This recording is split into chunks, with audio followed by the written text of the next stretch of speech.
When I last spoke in this chamber 12 months ago, I had just inherited a nation in crisis. But tonight, after just 1 year, I can say with dignity and pride that we have achieved a transformation like no one has ever seen before, and a turnaround for the ages. It is indeed a turnaround for the ages. Last night, President Trump delivered his first official State of the Union of his second term, highlighting the achievements so far and all of the groundwork still for the future.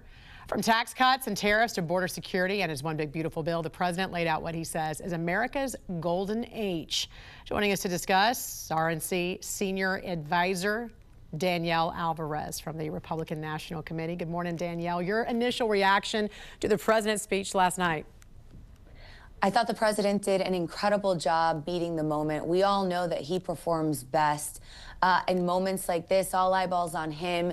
He did what we expected him to do. He laid out all of the victories and wins that he has accomplished over the last year. He drew an incredible contrast between the failures of Democrat policies, the hole that the American people were in when he took office, and the great successes he's had in the last year. He also laid out a roadmap for the future, what he is anticipating to do, what he hopes and will lean on Congress to accomplish as we head into the midterms.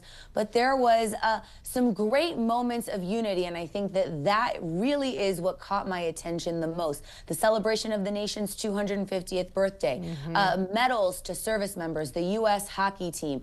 We even saw moments where Democrats stood up and applauded in unity for this country. What is the GOP's midterm strategy at this point?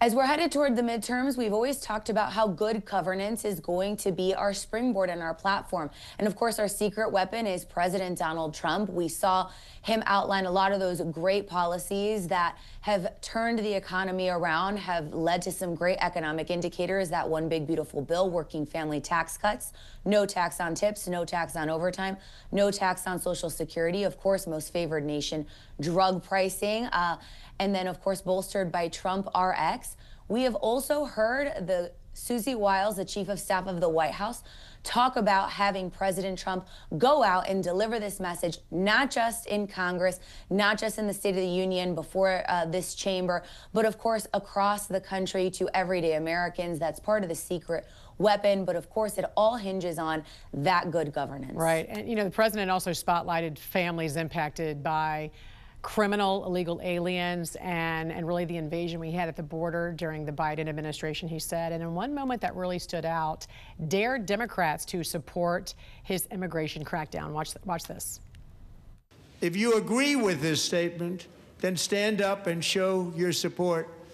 The first duty of the American government is to protect American citizens, not illegal aliens.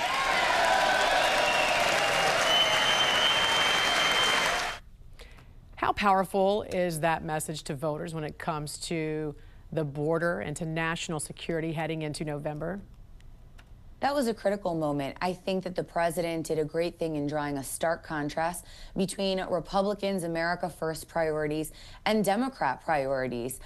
It was a very powerful moment that we all witnessed live on TV last night, as is being replayed today. This president has secured the southern border. He has slowed the flow of fentanyl into our country, not just through our southern border, but through drug interdictions in our waters. He has done a great job of protecting our citizens and keeping us safe. Crime has dropped.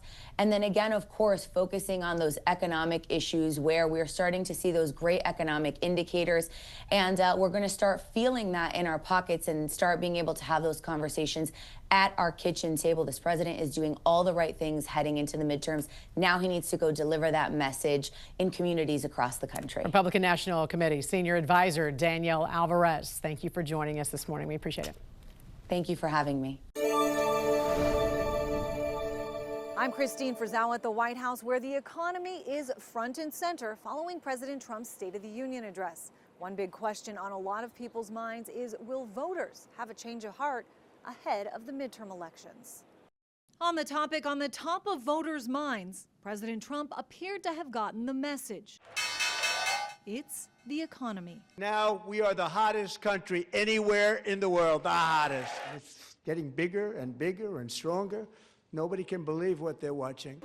Many recent polls showing voters do not, in fact, believe the country is moving in the right direction where their wallets are concerned. For that, the president blamed Democrats. They caused and created the increased prices that all of our citizens had to endure. You caused that problem. You caused that problem. His administration out in full force, touting the lowering of prescription drug prices, tax cuts, and what's being called a new age of American prosperity. Real wages are up, blue-collar wages are up, inflation is down, consumer confidence is up, job numbers in the private sector are up. Where do you think the disconnect is? Because so many polls, and we're talking Democrats and Republicans, still feel that the economy is not where they want it to be, not where President Trump promised it would be. What's happening is that people are seeing that they're getting raises, that their jobs are more secure, and that's lifting spirits quite a bit. A decidedly different perspective from Democrats. This was Donald Trump's state of delusion. He's in a bubble.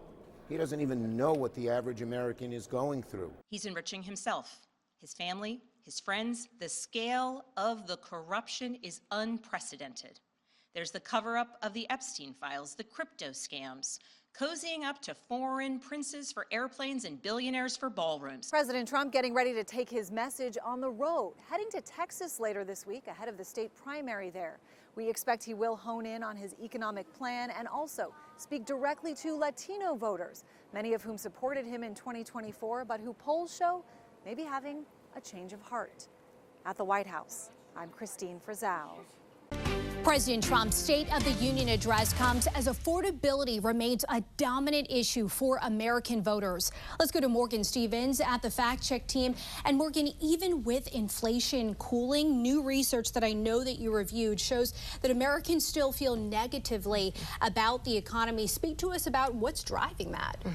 Dee Dee, a survey from Pew found that most Americans continue to view the economy negatively, even a year into President Trump's second term. That perception appears to be rooted in cost of living. And which cost specifically, as we look into this further, are Americans saying that is the source of their stress, their anxiety? It really comes down to these core expenses that people really need to live. AP NORC data captured in 2025 shows that most Americans say that groceries are a source of financial stress. Next is the cost of housing. Then people are stressed about the lack of money saved and their income. They also mention the cost of health care, credit card debt, child care, and student debt. Well, you mentioned credit card debt, and that's a big one. People reaching for that credit card and taking on more expenses. How have Americans' spending habits changed, if at all? Yeah, that needs a little bit of nuance too. Americans, they're still spending, but a December survey from Statista reveals that the other half say they're actually making efforts to spend less. A third are worried about not being able to pay their bills, and 22% are actually dipping into their savings to cover their bills. So the takeaway here is that cooling it's great, but it doesn't mean that prices have lowered. And for most families, the cost of living still feels high, even if that rate of increase has slowed. And it seems like they're measuring it based on how they get by day to day and what those finances look like. Morgan, thank you. For more on this Fact Check Team topic, including links to their sources, scan the QR code or visit thenationaldesk.com. We continue our breaking news coverage on President Trump's State of the Union address tonight as affordability continues to be top of mind for many Americans. Let's go to Morgan Stevens with the Fact Check team. And as you know, the president has campaigned on affordability issues, lowering costs since day one. Where do the numbers stand tonight, 1 year into his second term?